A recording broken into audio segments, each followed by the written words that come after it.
On va parler, mon ami Hubert, d'une chose qui me semble intéressante aussi, c'est ton vécu actuel et ton investissement associatif. Parce que est-ce que tu penses que ça sert de facteur de résilience de se resocialiser à travers des associations? Pour moi, une journée ne peut se passer sans qu'il y ait une relation avec quelqu'un. Si elle n'a pas lieu, je suis un peu malheureux. Soit des gens connus, soit d'autres qui sont très loin, même que je ne connais pas.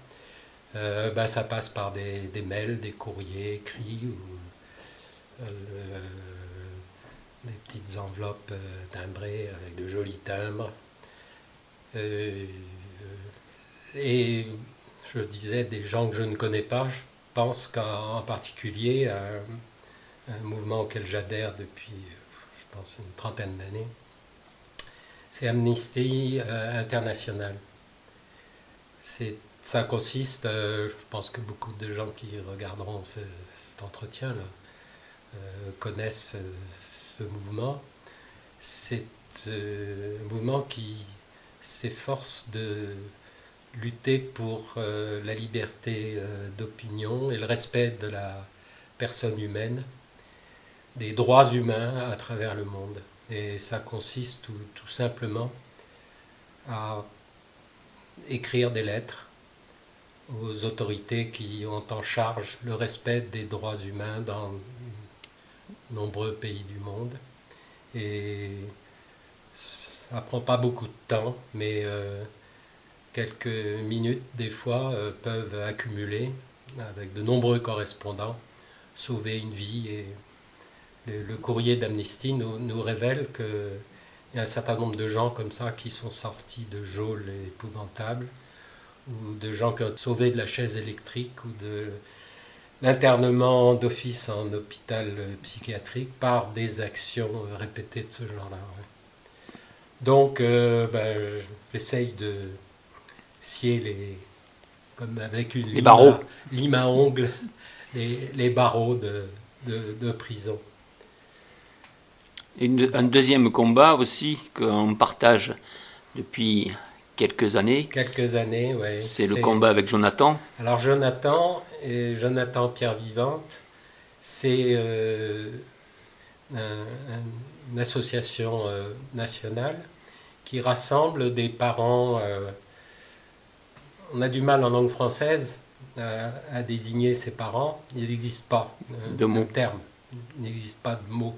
Et pourtant, il y a une réalité fracassante, une réalité fracassante, brisante. Réalité dévastatrice, oui, qui est celle des parents orphelins d'un enfant. Et Robert qui m'interroge comme moi-même qui parle. Nous avons vécu ce drame, nous sommes orphelins d'un fils. Les Canadiens appellent ça les parents désenfantés, mais j'aime pas le mot. Bon. Ouais, j'aime pas trop le mot, mais parce que mon enfant, ma relation avec lui, je la continue. Donc je suis pas désenfanté, je suis orphelin, comme tu dis, d'enfant. Et à Montpellier, donc, nous avons, comme ça existe dans pas mal de régions de France, un groupe vivant, très vivant, qui nous permet de nous retrouver à intervalles réguliers entre personnes qui ont souffrent de la disparition d'un enfant, que ce soit pour cause d'accident, pour cause de maladie, pour cause de suicide. Et c'est un lieu, un espace de dialogue, de recherche, d'écoute, où nous nous sentons bien parce que c'est le seul endroit de la société où nous sommes en présence de gens qui ont vécu le même drame. Qui vivent le même. Et qui le vivent et qui comprennent, contrairement à beaucoup d'autres, qu'on ne tourne jamais la page, que c'est pas 3 ans, 5 ans, 10 ans, 20 ans, 30 ans qui permettent de dire on passe à autre chose. On passe à autre chose. Voilà. Et donc, ben, on bavarde, le plus naturel qui soit. On a des petits moments festifs, joyeux. On a des moments très sérieux de réflexion avec l'aide de gens d'extérieur qui viennent nous éclairer à partir de leur expérience, de leurs compétences. Et c'est un lieu, moi, où je me sens bien, même si par moments, ben, on vit des heures difficiles, parce Bien qu'il y a sûr. des témoignages, particulièrement de la part de ceux qui arrivent et qui sont sous le coup d'un chagrin énorme et subite. Et bon, on essaye de partager ça. Est-ce que tu partages mon opinion sur cette association? Moi, quand je suis arrivé dans cette association, je cherchais un exemple de ce que Boris Cyrulnik appelle la résilience, c'est-à-dire comment peut-on survivre à la mort de son enfant. Je ne comprenais pas, j'étais dans une pulsion de mort, et j'ai découvert des gens qui, 10 ans après, avaient un peu amadoué cette douleur. Et pour moi, ça a été un phare, une lueur d'espoir qu'on pouvait survivre à cela. Est-ce que tu partages un peu cette analyse? Oui, vraiment. Et nous sommes les témoins de stratégies extrêmement différentes de résistance, de résilience, comme dit notre ami Cyrulnik. Il y a diverses stratégies. Celui qui est en face de moi avec sa caméra, c'est le roi du surf montpelliérain qui pratique avec des jeunes. Moi, je n'ai pas cette compétence, mais j'en ai d'autres, modestes. J'adore me balader dans la nature et faire partager mon émerveillement à d'autres. On a en commun tous les deux et beaucoup du groupe d'avoir des petits-enfants. Et les petits-enfants sont notre joie de vivre et puis ils nous tirent en avant. Ils nous poussent parfois même. Ils nous poussent et puis ceux qui ont disparu, vis-à-vis d'eux, ben, ils ont une espèce à la fois de tendresse, d'irrévérence même, qui nous met à l'aise et qui les considère comme des gens vivants. Et ils les rendent présents. ils les rendent présents, ouais. Et tu me disais que tu avais, avec tes petits-enfants, les enfants de ton fils, une belle relation qui était en cheminement. Oui. Alors, j'ai cru, oui, au début que ça serait une épreuve, hein, que d'avoir affaire à eux, que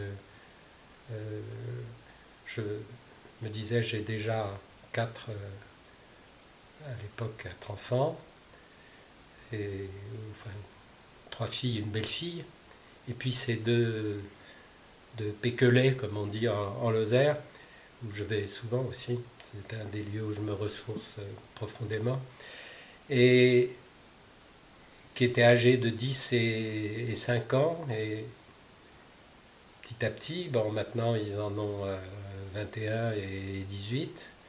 Nous avons avec Florence et mes filles, et leur mère bien sûr, réussi à les accompagner et à faire en sorte que ils sont bien implantés dans la vie, ils suivent leur chemin bravement et fidèles à leur père, tous les deux artistes, tous les deux avec un solide sens de l'humour et plutôt joyeux. Et alors que je craignais pour eux qu'ils soient marqués pour toujours au sceau du malheur et du chagrin. Et c'est une sorte d'émerveillement. Et un autre motif de réjouissance avec eux, c'est que très souvent, enfin, la plupart du temps, avec eux, je me suis senti très, très pacifié, très en paix. Bon, on a partagé des repas, on leur a fait préparer leurs examens, on les a emmenés en vacances, dans des séjours grands-parents, petits-enfants. Et mon étonnement, ça a été que être avec eux, ça n'a pas été, contrairement à ce que je craignais au départ, un motif de souffrance. Je les vois, je les ai vus depuis toujours et je les vois encore aujourd'hui comme des surgeons de Jean-Marie, comme des jeunes pousses et qui sont mon bonheur et notre fierté, et la sienne. Et, et la sienne. Donc, on peut voir aujourd'hui que malgré les années, nos souffrances sont là. Et on parle de bonheur, et ce partage, cette pulsion de bonheur, personnellement, des fois, m'amène sur le ressenti de l'absence. Est-ce que ça te fait le même effet à toi? Est-ce que des fois, cette résurgence justement de la vie de ton fils à travers tes petits-enfants, etc., moi, m'amène dans l'absence, me fait ressentir l'absence. Il y a, disons que au bout de quelques années, voilà, une dizaine d'années, Jean-Marie est comme disons, représente un compagnonnage très, très doux. C'est disons, la tonalité générale. Je vis les événements des jours qui passent, souvent à travers son regard, par les nuages, la nature, les oiseaux, tout ce qu'il admirait, tout ce qu'il faisait rire. Il était profondément marrant et rigolo. Et je vis sa présence à travers ses enfants. Et il n'empêche qu'à certains moments,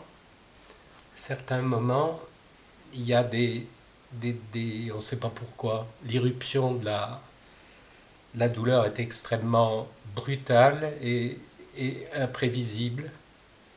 Et l'absence est insupportable. Et c'est un coup de poignard.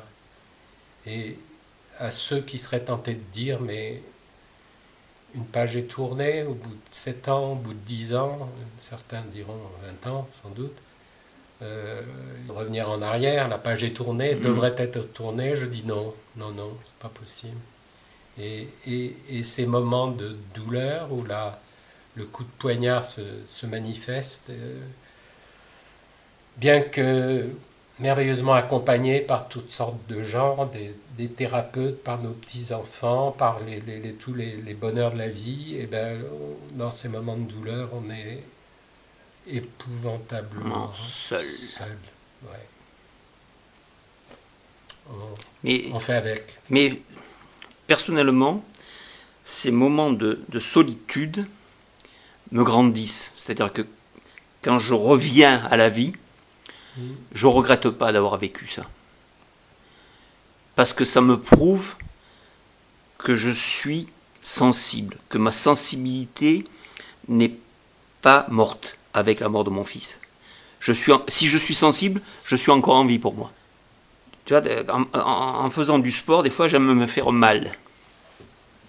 Oui. Parce que quand je me fais mal, je m'aperçois que j'ai encore un corps. Parce que j'ai oublié pendant longtemps ce corps. Parce que j'étais assez, anesthésié. Ouais. Tu vois.